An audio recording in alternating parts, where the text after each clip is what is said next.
তাহলে পুরুষের জন্য পর্দা ফরজ, নারীর জন্য পর্দা ফরজ। এবার আসেন, বলে হুজুর ছেলেরা কেন পর্দা করে না, মেয়েরা কেন পর্দা করে না? আমার দিকে তাকান, ছেলেরা কেন পর্দা করে না, মেয়েরা কেন পর্দা করে না? সমস্যাটা কোথায়? সমস্যা হলো হাজব্যান্ড ওয়াইফ। আমি আপনাকে আপনার নিয়ে মূলে আসি। আল্লাহ রাসূল বলেছে আপনি মেয়ে বিয়ে দিবেন, এমন এক ছেলে দেখে, অনেক অপূর্ব সুন্দর ছেলে খুঁজতে হবে না। হ্যাঁ, সুন্দর দেখবেন, ধনী কিনা দেখবেন, তবে মূল গোড়ার দিকে তাকাবেন, ছেলেটা ধর্ম ধনের ধনী কিনা। ছেলেটা যদি আল্লাহওয়ালা হয়, দেখতে যদি কালো হয়, দেখতে যদি বিস্ত্রীয় হয়, কিন্তু সে ধর্মধনের ধনী, আদব কায়দা শৃঙ্খলাতার মধ্যে আছে, ওই ছেলের হাতে মেয়েটা তুলে দেন, মেয়েটা চিরসুখী হবে। এখন তো আমরা চামড়ার সৌন্দর্য খুঁজি, এই চামড়ার সৌন্দর্য বেশি দিন টেকে না। মনে রাখবেন, ধন একদিন ফুরিয়ে যায়, চামড়ার সৌন্দর্য, স্কিনের সৌন্দর্য একদিন ফুরিয়ে যায়। ধনের ধন, দিনের শিক্ষা কখনোই বন্ধু এটা ফুরায় না, যত যায় শুধু এটা ব্রাইটনেস হতে থাকে। সমস্যাটা আমি তুলে ধরে নাইলে তো বুঝবেন না। মেয়ে বলে হুজুর মেয়ে, নবীজি বলে দিয়েছেন ও বন্ধু, বেয়াদব সুন্দরীর চাইতে কান কাটা বাঁধি দাসী আল্লাহওয়ালা অনেক বেটার।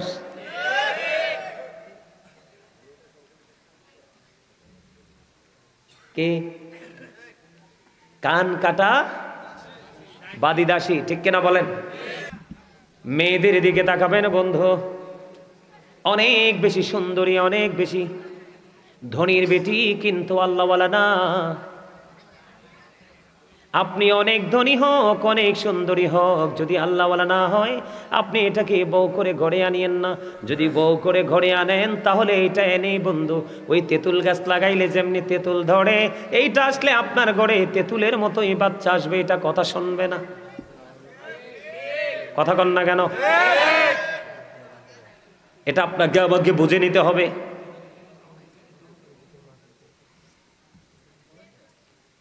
স্বামী স্ত্রী এমন একটা নেয়ামত, তাদের মাধ্যমে পৃথিবীতে নেক্সট প্রজন্ম একটার পর একটা আসতে থাকে। তাদের মধ্যে যদি বন্ধু আদব কায়দা নিয়ম নীতি না থাকে, তাহলে কিন্তু কখনোই বন্ধু ভালো কিছু আশা করা যায় না। আমাদের দেশের স্বামী স্ত্রীর মধ্যে গন্ডগোল আছে না নাই? এখন ম্যাক্সিমাম ঘরে ঘরে বন্ধু স্বামী স্ত্রীর গন্ডগোল। আল্লাহ কোরআনে বলেছেন ওয়াশিরুহুন্না বিল মারুফ। আল্লাহ রাব্বুল আলামিন বলে দিয়েছেন, তোমরা তোমাদের স্বামী স্ত্রী মিলেমিশে তোমরা তোমাদের স্ত্রীদেরকে নিয়ে সৎ এবং সুন্দরভাবে জীবন যাপন করো। কি কইলো কিছু মানুষ নাকি দেখে নেশা করেন, মানে মাহফিলে না এসে নেশা করে, এগুলো সম্পর্কে একটু বলতেন। আচ্ছা বলবো, এটা আসবো তো, এটা যখন ওই ডুববো যেত এটার মধ্যে আসবে। আল্লাহ কি কইছে? তোমরা তোমাদের বিবিদেরকে নিয়ে কি করো? সৎ ব্যবহারের মাধ্যমে জীবনযাপন করো। এখন কি আমরা কি করি? কথা বলেন, করি? করি না। এই করি না এই কারণে আমরা জানি না, এই জন্য। আমার দিকে তাকানো বন্ধু, আগে আমি পুরুষদেরকে নিয়ে আলোচনা করি। আমাদের পুরুষদেরও বন্ধু দোষের শেষ নাই, আছে না নাই? পুরুষের দোষের শেষ নাই। বলে হুজুর কেমন দোষ? আল্লাহর হাবিব বলেছেন, তুমি যদি চা খাও বিবির জন্য চা নিয়ে যাবে, তুমি যদি মিষ্টি খাও বিবির জন্য মিষ্টি নিয়ে যাবে, তুমি যদি পান খাও বিবির জন্য মিষ্টি নিয়ে যাবে। তুমি স্বামী হিসাবে যতটুকু কষ্ট করো, তার চাইতে তোমার বিবিও কম কষ্ট করে না। তুমি অফিসে চলে যাবে, সকালবেলা সে পেরেশানি করে রান্না করে দেয়, তোমার কাপড় চোপড়, তোমার অফিসে যাওয়ার সব কিছু জোগায় দেয়, এমনি করে করে যে যেই জায়গায় যায় তাকে রেডি করে দেয়, দেয় কি দেয় না? এই জন্য নবীজি বলেছেন, তোমার উপর, তোমার বিবির উপর, তোমার উপর, দুজনের উপর দুজনের অধিকার রয়েছে। তোমরা কি করো? একজন, তুমি যেটা করবে, তোমার জন্য কোনো কাপড় কিনলে বিবির জন্য কাপড় কিনো। তোমরা মনে রাখবে, আল্লাহর হাবিব বলে দিয়েছেন, নারীদেরকে বাঁকা হাড্ডি দিয়ে তৈরি করা হয়েছে। কি দিয়ে?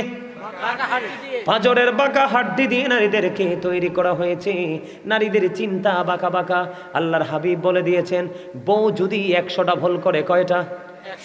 আল্লাহর হাবিব বলেছেন বিবি যদি 100টা ভুল করে তুমি 99টা ক্ষমা করে দিও, আর একটা ভুলের জন্য তাকে শাসন করিও। কারণ একেবারে ফেলে যদি রাখো তাহলেও হবে না, আবার যদি বেশি বেশি দোষ ধরতে থাকো তাহলেও সংসার টিকবে না, ভেঙে ফেলতে হবে। এটা হলো পুরুষের দায়িত্ব। কে বলেছে? আল্লাহ রাসূল বলেছেন। কথা কয়টা? 100টা অন্যায় করলে 99টা মাফ করে দিবেন, একটার জন্য তাকে শাসন করবেন। শাসন করতে গিয়ে তার মা বাবা উঠাইয়া গালি দিয়েন না।